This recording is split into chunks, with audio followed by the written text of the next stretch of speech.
Hello, aviation enthusiasts. Welcome back to Aeroonline, your hub for the latest aviation stories.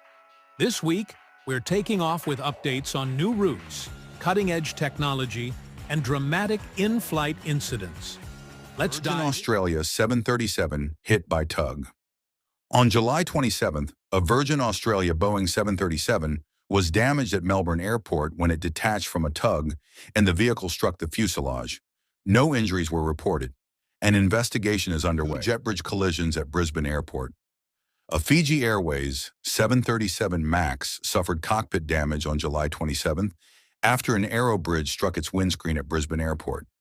Just weeks earlier, a Qantas 737 had a nearly identical incident. No injuries were reported in either case. American Airlines emergency evacuation in Denver. On July 28th, Flight 3023 to Miami aborted takeoff in Denver after a loud boom, shaking, and smoke signaled a landing gear failure. Flames appeared beneath the aircraft, prompting an emergency slide evacuation. All 179 on board escaped safely. One person was hospitalized. Frontier flight evacuated in Denver after threat notes found.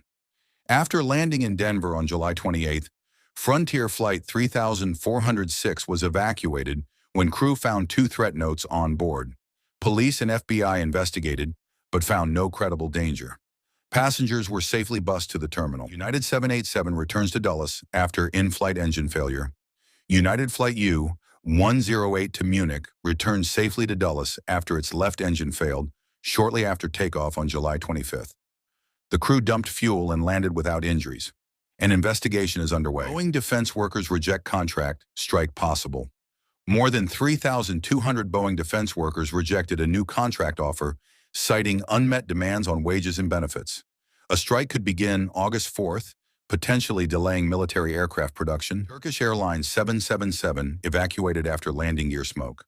A Turkish Airlines 777 was evacuated in Antalya after smoke was seen from its landing gear post-landing on July 29th.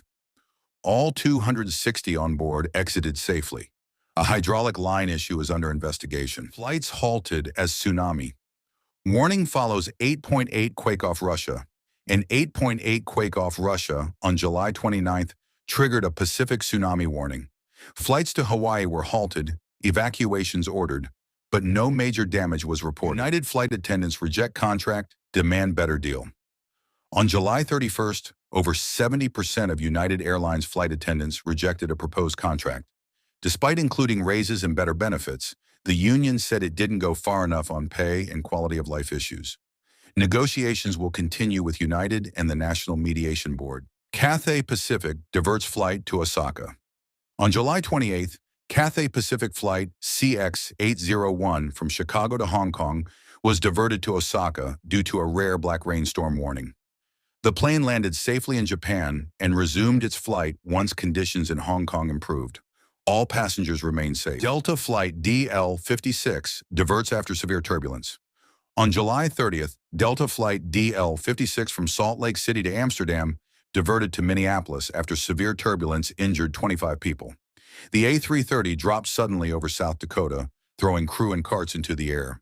The plane landed safely. An investigation is underway. Trump delays Brazil tariff, spares Embraer from 50% levy.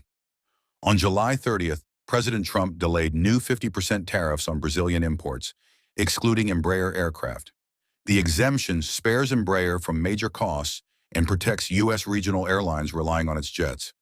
Still, trade tensions remain high, with Brazil warning of possible retaliation. FAA delays secondary cockpit barrier rule by 1 year. The FAA postponed the cockpit barrier rule to August 2026, citing delays in certification.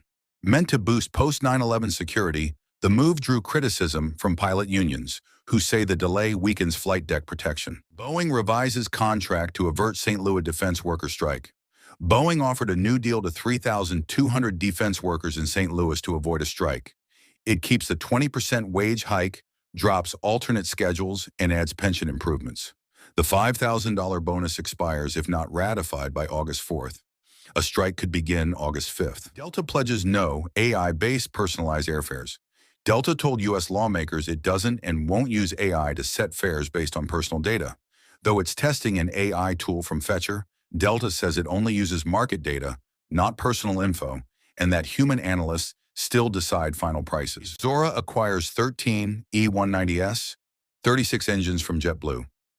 Azora will buy 13 Embraer E190s and 36 CF34 10E6 engines from JetBlue, with deliveries through mid-2026. JetBlue is retiring its E190 fleet in favor of Airbus A220s, while Azora boosts its regional leasing portfolio and engine support capacity. That wraps up this week on Aeroonline. What stories stood out the most to you? Let us know in the comments, and don't forget to like, subscribe, and hit the bell icon for more aviation updates. Until next time, clear skies and safe travels.